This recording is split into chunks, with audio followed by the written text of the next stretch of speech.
last 2 weeks, I've been redoing my dining room table and chairs. And I've done stain and all things previous to that. And now I'm going to paint it to make it look a little more like the others.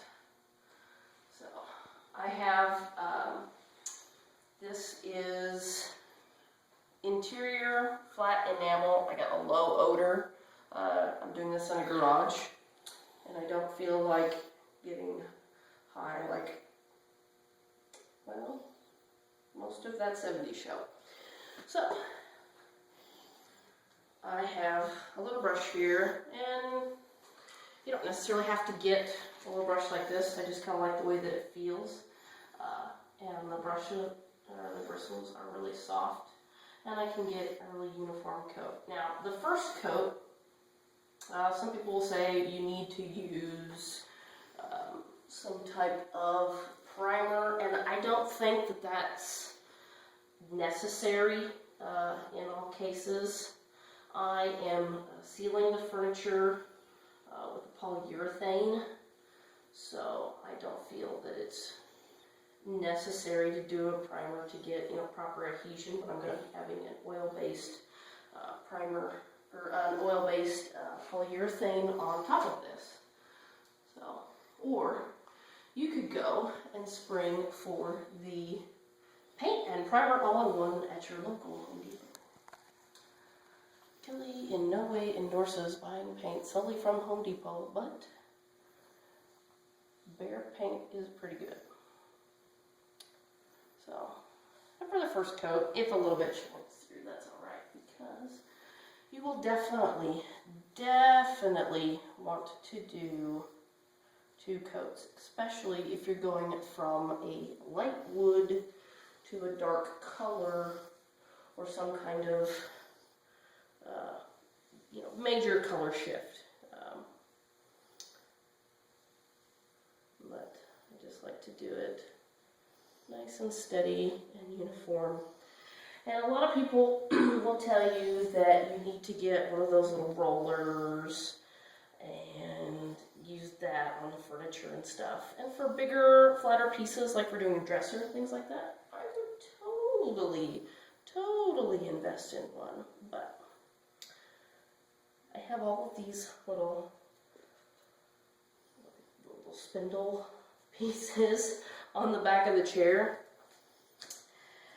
and I really like the brush for that. And as we're going along, you'll notice some of the little parts that here have wood filler in them. That right there has a wood filler in it, and if you saw me sanding and repairing wood, you would have seen how to do that. So, and you can just go right over it, and nobody but you will ever know that it's there. Done a couple projects before that I've used wood filler on, and it actually stands up pretty good. So we're just kind of going over here, and you'll see that, yeah, I got a little messy with the stain, but I'm covering it up with black paint, and you won't see it. I'm going to get pretty close here, but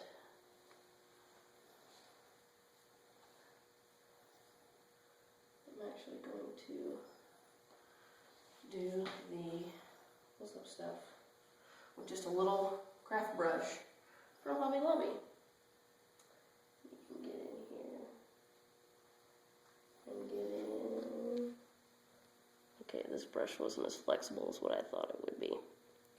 Maybe I'll have to get another one out of the pack. I think I will.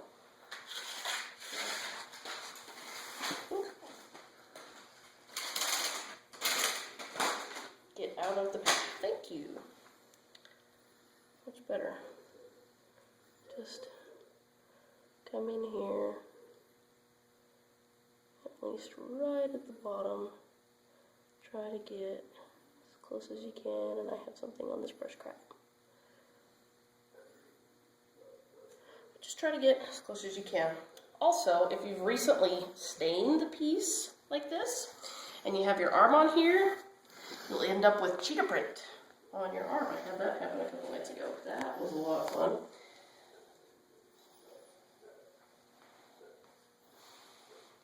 But if you can get clean lines, it's really something. You can just kind of get your brush down here and smooth that right out.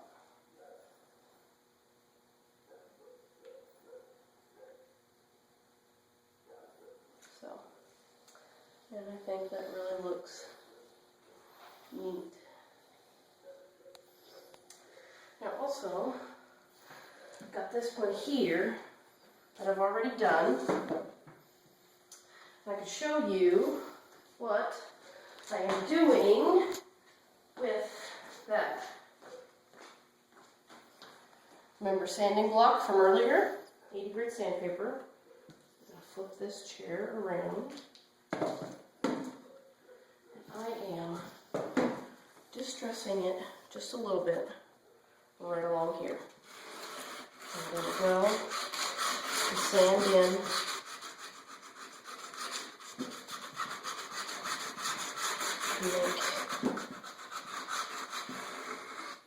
you can make it as deep or as wide as you want it. And again,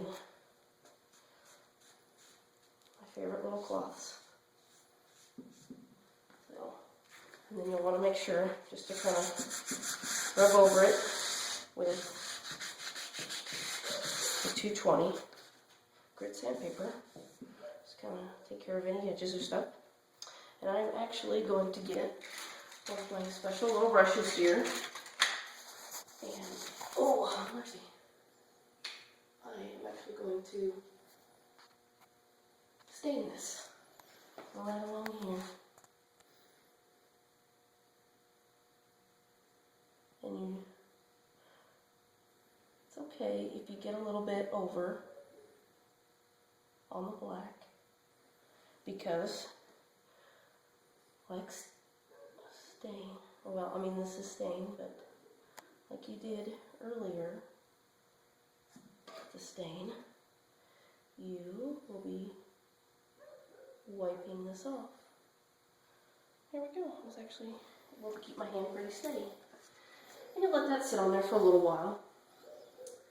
Now, another thing that you'll want to do, if you're especially kind of picky or stuff, between coats, you can actually go over the paint, it won't hurt it, with the 220 and just kind of smooth it out. And yeah, it'll kind of gray it out a little bit, but you are going back over it with a second coat. And if you're a real perfectionist, you may even go a third. So, but that's just kind of a little bit of how-to on painting your furniture.